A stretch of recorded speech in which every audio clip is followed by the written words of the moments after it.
Welcome to the Cash Flow Guys podcast. Join Tyler and his team as they unlock the secrets to achieving financial independence through wealth-building strategies inspired by Robert Kiyosaki and other thought-provoking leaders. Learn to build leveraged streams of cash flow that land in your pocket and improve your quality of life. Gain access to cutting-edge ideas that will increase your productivity and streamline your success. Find out how to supercharge your retirement plan so you won't have to retire with a pay cut. You can escape the rat race. Are you ready? It's time to Learn to Earn with Tyler Sheff.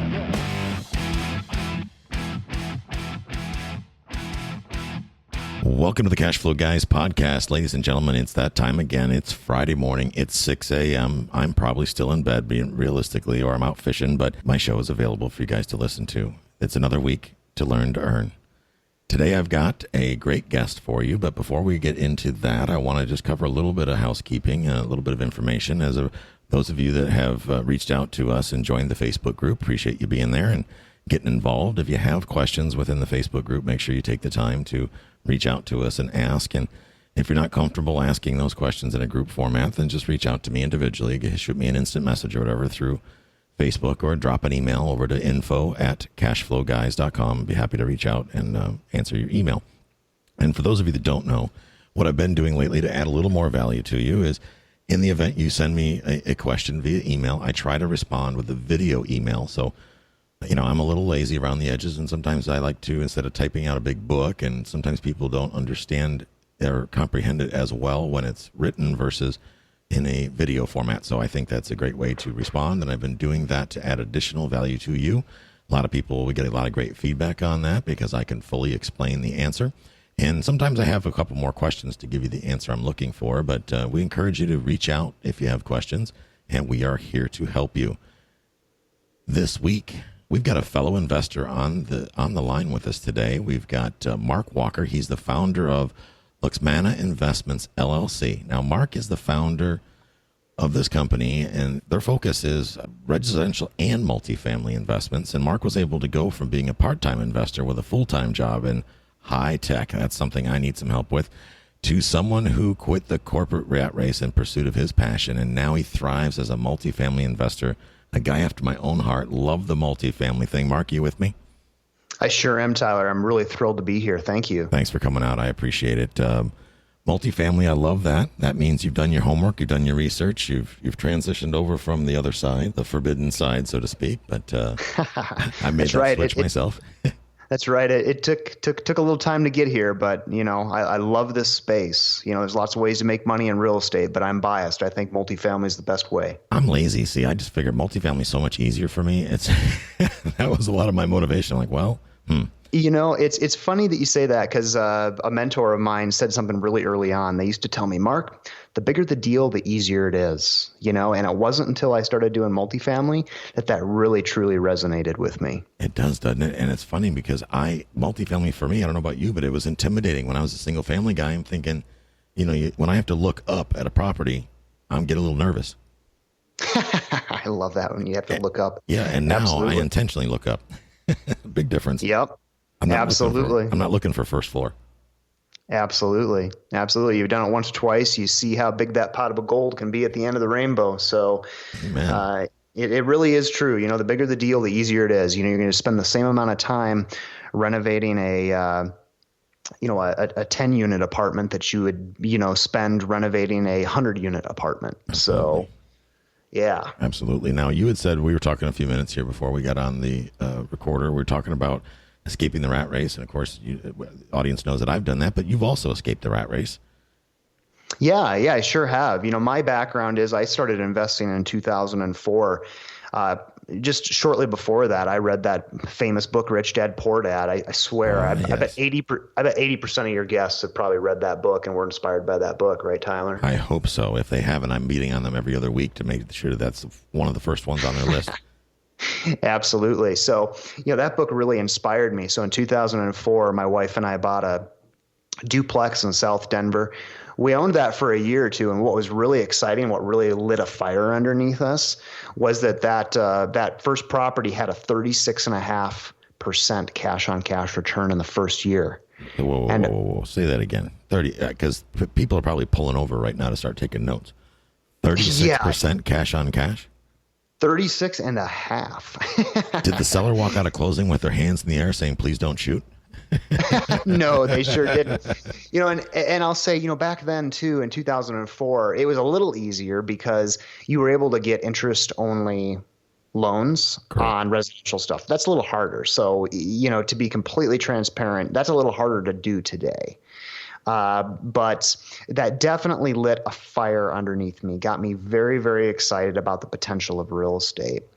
So, what ended up happening is I owned that property for a year or two, ended up selling it, had full intention of 1031ing into something else. But, for multiple reasons, I ended up sitting out the next few years. Right. Well, that turned out to be a blessing in disguise because we all know what happened, right, in the 2008, 2009 timeframe. And, so it was in 2010 that I started to network again and really, want to dive back into real estate. And I met a general contractor and we decided to partner on a couple development deals together. We ended up buying some single family homes in a trendy part of Denver. Right. We scraped those houses to the ground, and in their place, we built a 3-story duplex on each lot. Nice. And we ended up selling off each side of the duplex separately. So we did what's called a party well agreement, which allows you to basically split that duplex in half and deed them separately and sell them off individually. Nice. And, so some of the money from those investments started to come out in the 2011 timeframe. And, I've always been a passive cash flow, type investor. Again, I've always had the goal of escaping the rat race. So at this point, I'm still employed at a high-tech company. And so I started buying rental properties. So I bought most of my rental properties in Denver between 2011 and 2014. And towards the end of 2013, I actually bought my first apartment complex, which was 12 units. Nice. Well, around comes January of 2015, and that's when I escaped the rat race. Nice. And I had enough passive income, more than enough to pay my bills and support the lifestyle that I wanted to live. So I decided to walk away. Now, this is something I really want to clarify, Tyler, because I think a lot of people, when they think about escaping the rat race, right, I did not replace my entire W-2 income. I mean, I was a very high-paid W-2 employee for a high-tech company, okay? But instead, the way I approached it is long ago when I decided that my goal was going to be to escape the rat race, I decided what kind of lifestyle I wanted to live. And I started living that lifestyle right then and there, And by the way, too, I'm not cheap. Okay. I mean, my wife and I, we live well. My family, we took a 1-week trip to Disney World down there in your neck of the woods in Florida, a couple of, it was actually back in September. In October, my wife spent 10 days in Paris. I just got back from Whistler a couple days ago. I went out there and skied for a few days in Whistler, Canada, so we're not cheap, but at the same time, we decided what kind of lifestyle we wanted to live and we started living it.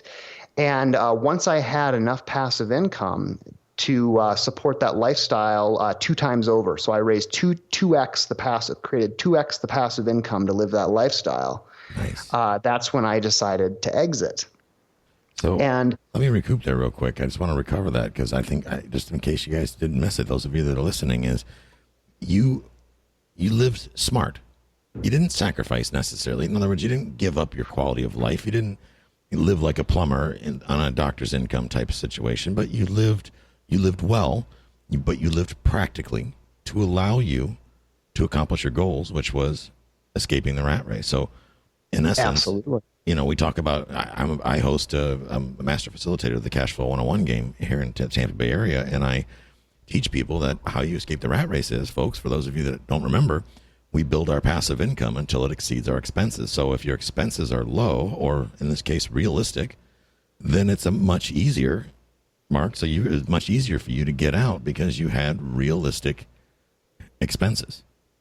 That's right. And I'll tell you what, too, Tyler, even after leaving the rat race, there's and I don't know, maybe not everyone experiences this or will experience this, but this is something that definitely I did. For the first 6 to 12 months, there was a mental battle going on in my head because for the prior 14 years, I'd been employed at a high-tech company, and every 2 weeks, this money just magically appeared in my bank account. Now that's not that I get mailbox money too from my rental property, so that still happens. But I had a rather large sum of money magically hitting my bank account religiously every 2 weeks, for the prior 14 years. My mind was trained to expect that. Exactly. And so for the next 6 to 12 months, there was a little bit of a mental battle that it took me some adjusting to get used to that. So for anyone that aspires to escape the rat race, think about that and be ready for that when you make the plunge. Yeah, that was a big one for me. I was a government employee. I worked for the federal government, and I was union, so I made a ridiculous amount of money and a lot of overtime. So you're right. I had 6 months of paid leave when I decided to come back and do real estate, the second act. I call it the second act, the second time around. And yeah, man, when that guarantee stops coming, I'm looking for that USDA a direct deposit in my bank account that wasn't there that first week. It was a mild state of panic. I'm like, well, what am I panicking about? I don't really need the money. That's right. But I like having it come in. Exactly. And I'll tell you what, I got over it. It took 6 to 12 months just to kind of adjust to that. But I'll tell you what, maybe you can attest to this. Nothing beats the freedom that I have now that I am financially free. Yeah, I agree 100%. I think it was the morning after that little shock, I slept in. Yes. And guess what? It was okay, and nobody was knocking on my door, and I wasn't in any trouble. I didn't have to call in sick. It was amazing. Yeah, I love that. I love that about it. Let's talk about the transition from house to apartments, because I imagine that was, for me, it was a challenge initially. I mean, I had I'll call it a break-in service in between the two, but you were in the business going from houses to apartments, and was it that, how long did you kind of look at the apartments going, was it kind of a maybe someday type thing, or was it, okay, I'm done with this trivial stuff, now I'm going to step into the big boys league? Well, yeah, what ended up happening is I have a cousin that's been a 30-year veteran in multifamily. And, during the time that I was building my residential portfolio, he had moved to Colorado, and we would get together for lunch maybe every 6 months and just catch up with each other. And he would talk about what he was doing in multifamily. I would talk about what I was doing in residential, and we'd share our success stories. And, he's big time. In fact, he just closed a 346 unit apartment complex in mid-December. Nice. He's the real thing for sure. And when I told him that, it's time, I'm going to quit the corporate job and focus, just live financially free and focus on my investments going forward. He said, if you want, why don't you just come job shadow me? Nice. And learn how the big stuff goes down. And I thought about that. We talked about that for a little while, and I ended up, going and sitting in his office. And I spent about 8 months just watching how these deals went down, because it's very different. The way the banks, the lenders underwrite the properties, the property management structure, everything. There's so many things that are different. There's a lot of things that are similar, but a lot of things that are different too. And so after sitting in his office for about 8 months, I decided to put a 64-unit apartment complex under contract. Right. And I ended up closing that in December of 2015.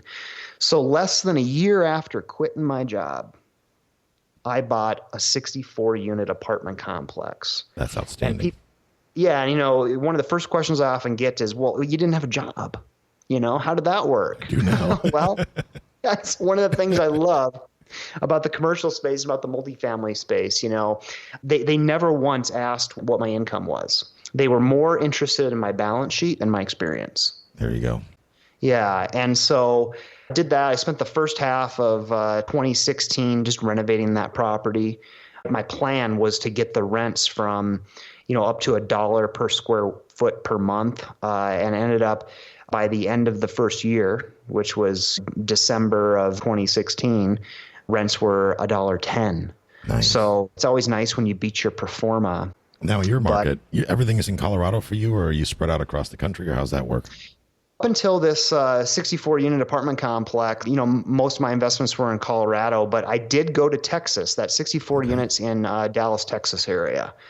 So, and that was because, in fact, we probably all read about it, in the national news. Colorado right now is being compared to some coastal cities where we've seen such a rise in the real estate market, and that's very heavily supply driven.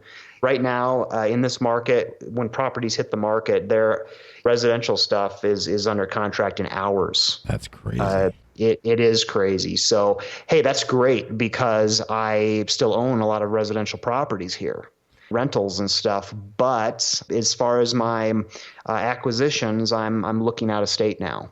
Mark, what a lot of people ask me, they're hearing Kiyosaki comes on his show and he's talking about think the world's coming to an end and the sky's going to fall. And to some degree, I don't necessarily disagree with him, but he's also saying he doesn't he's not buying real estate right now, yet I am. I'm sure you are. A lot of other people I know that are pretty savvy people are still buying real estate. What's your impact on that? I mean, the market's going up, like you just said. Houses are selling in hours.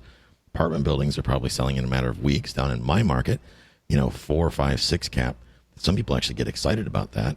And I'm looking for 10, 12 and having to get real creative to put that together to make that happen. Is there a bad time to invest, in your opinion?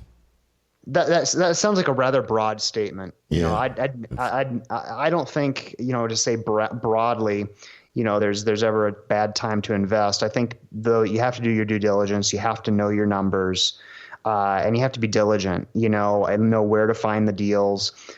Because in the broader market, things feel a little heated right now. What I do is I look for deals specifically that I can see the unlocked potential in. I know I have my ways of unlocking value. Right. And so I look for opportunities that kind of match that. Oftentimes, I love value add deals because I can look at, a property and where it sits today. I can look at what they're getting in rent. I can look at the properties that surround it and what they're getting in rent, what their finishes are. And all of a sudden I know exactly what I need to do by comparing it to the properties around it that are getting higher rents, what I need to do to unlock that value. And I'm assuming that all I'm going to do is make improvements and get the rents to a comparable level to those properties. I'm not assuming that there's going to be further rent growth or rent increases and things like that. I'm looking at that deal like, what do I need to do to this deal just to get it to rent for the current rents of the properties around it? Does that make sense? Absolutely. So what you're basically doing is you're identifying what the needs of the marketplace are based on what's currently available and how other properties may or may not be performing. And then once you identify that need, you simply come up with a solution, let's say another asset, to fill that void. That's right. So you're not speculating, essentially. You're going in with a very calculated, well thought out plan and system of doing things, and you're providing a certain product to a client that you've taken the time to identify their needs. I think that's brilliant. That's exactly how it should be done. Right. And I'm not building any real estate either. I'm working obviously on existing buildings. Right. And like I said, a lot of what's happening in Colorado is supply driven. Eventually supply and demand will balance out. Sure. Again, there's so many ways to make money in real estate, but I choose to do these types of value add deals. It's existing supply. And I'm just improving that existing supply so I can raise the rents, raise the value of that property. There you go. Now you talk about we've talked about on the show before, and I know that you've talked about this before, and how NOI affects the value. Now, for those of you that don't know, NOI is the net operating income of a property. That's after the bills are paid. So you got your gross rent, you got your vacancy loss, and then you've got your bills coming out, your monthly expenses, and whatever's left over is the net operating income before debt service. So can you talk a little bit about how the NOI affects the value, or how it's tied to the value, and maybe throw in a couple tips of what things that you've done to boost it, to make a property more valuable by tweaking that NOI a little bit? Absolutely. And if you don't mind, let me just give a little bit of background kind of leading up to this, because this is one of the things I love about multifamily deals, especially larger multifamily deals in the commercial space. The way a residential property is valued, a residential property is worth whatever someone's willing to pay for it. Amen. And that is evidenced by the very way those properties are appraised. Appraiser comes out to your personal residence. They walk through, and then they go back to their office and they pull the sales comps. They look at the property down the street that just sold 3 months ago. They look at the other property, on the next block over and what that sold for a month ago. And they say, okay, these are the comparable sales in the property in the area. And they do a kind of a amenity or a feature comparison and make some adjustments. And they say, therefore, your house is worth this. It's called the sales comparable appraisal approach. But the way that commercial properties are appraised is based on the income method. What you just described very well, the net operating income, the value of the property is a multiple of that net operating income and the cap rate. Now, here's what cap rate is. Cap rate is what that particular type of asset in any given geographic area will trade for. So like, for example, in Texas, right now, C-class apartments, in what I'd call like a B-class area, will trade for anywhere between a 6 and a 7% cap rate. So, if you know what the net operating income is of a property, it's pretty easy to determine generally what the value of that property is. Sure. Using that general cap rate. What I love about multifamily, is that if I increase my net operating income, then I am forcing the appreciation of that property. And you can't do that with residential properties because of the way they're appraised. Yeah. With that said, when I take over a property, my goals or my objectives in the first year are very straightforward and simple. I want to increase income and I want to decrease expenses. Now, the ways to increase income are simple, right?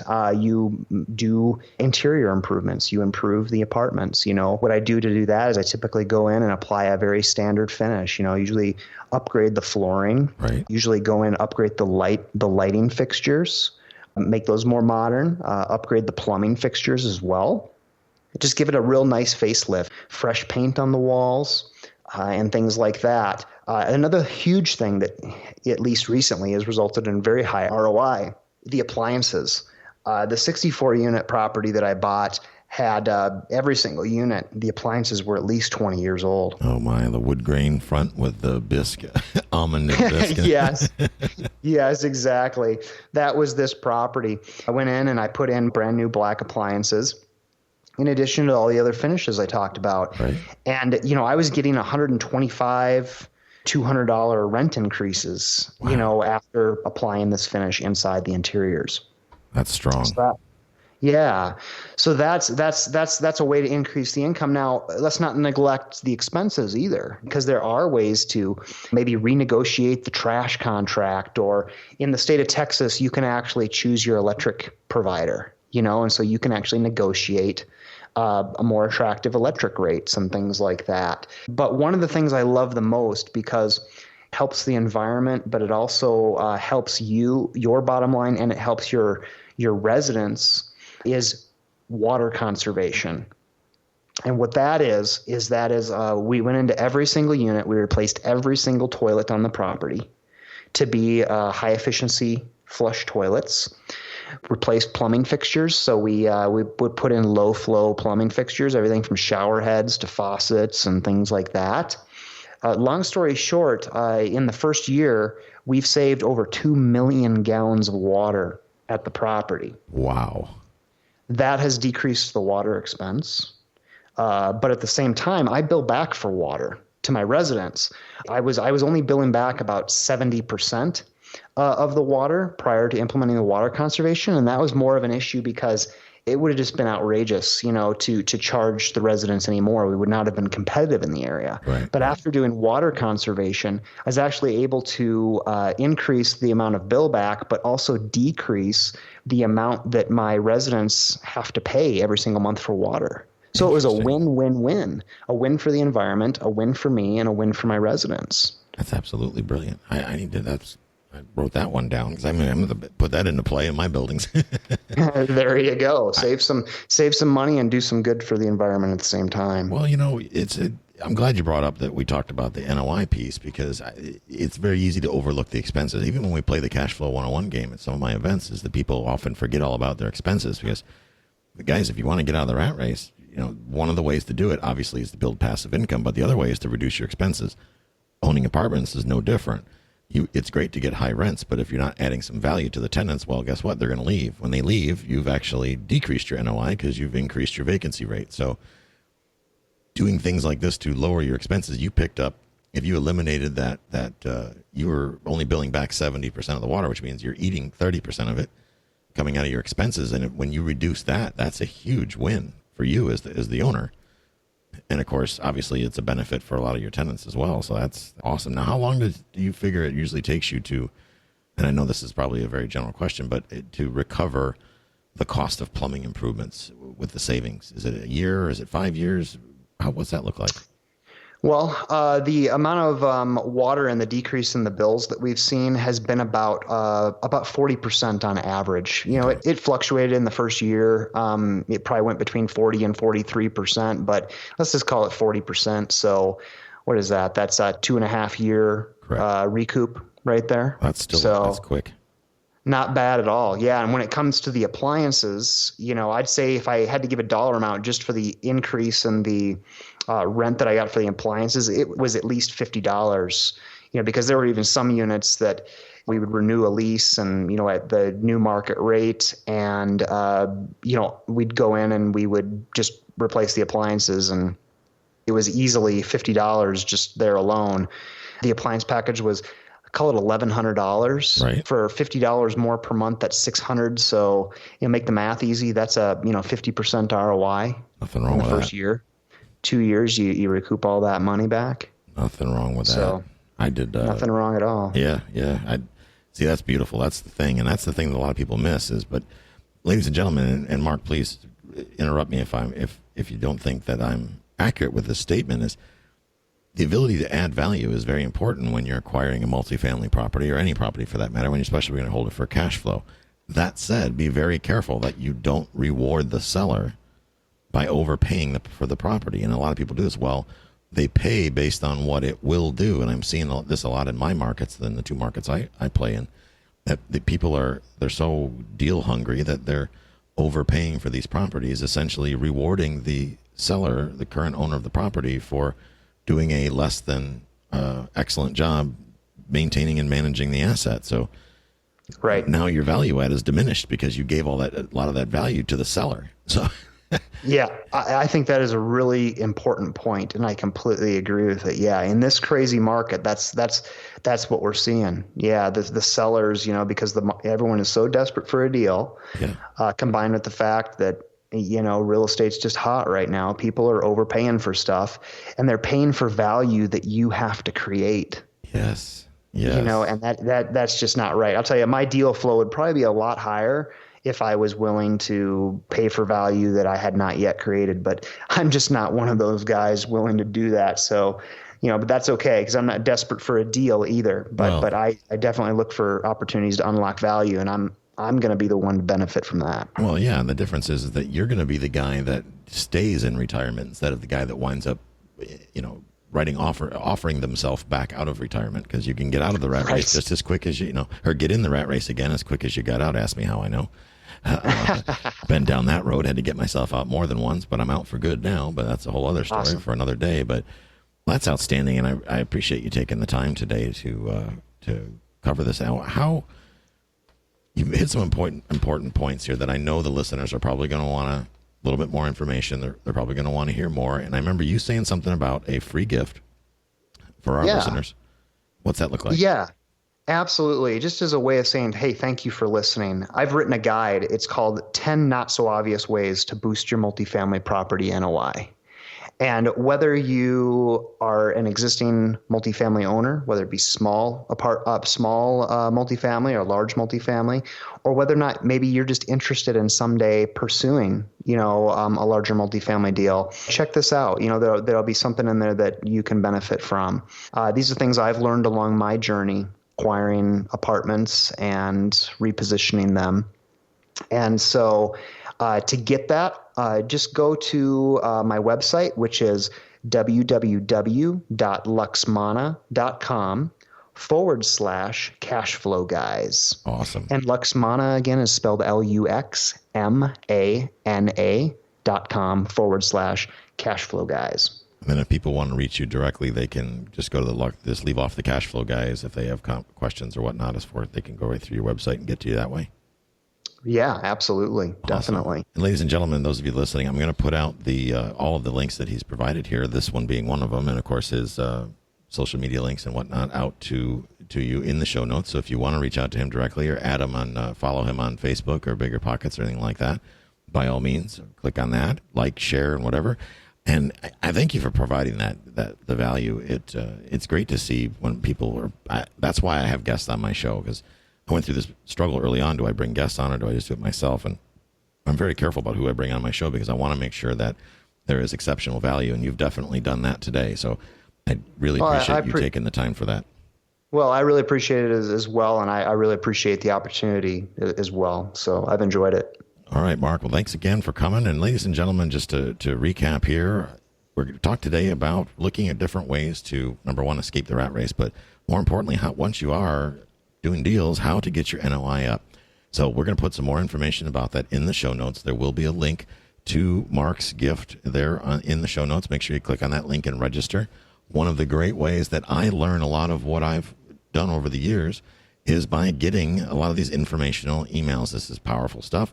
It's put out to you. There's no cost whatsoever. So you might as well take advantage of it, because if you have an opportunity to learn, why would you turn it down? And just to summarize for this week, I appreciate you taking the time to come out with us this week. And if you have more questions about anything that we've talked about or whatnot, you know how to reach out to Mark. And if you want to reach out to me, you're stuck, you're not sure which way to turn, trying to figure out which education you should focus on, what you need to invest in, things like that, by all means, get on my calendar by going to cashflowguys.com/ask Tyler. That's cashflowguys.com/ask Tyler. That will be in the show notes as well. And it gives you an opportunity to get on my schedule, give you 30 minutes. We'll talk on the phone, see if we can get you unstuck. And that wraps it up for this week. And we will see you next week and spend this week learning to earn. This concludes today's episode. You don't have to wait till the next episode to learn to earn. Head over to cashflowguys.com and contact Tyler and his team for more powerful tips and ideas so you can start generating multiple streams of income and escape the rat race.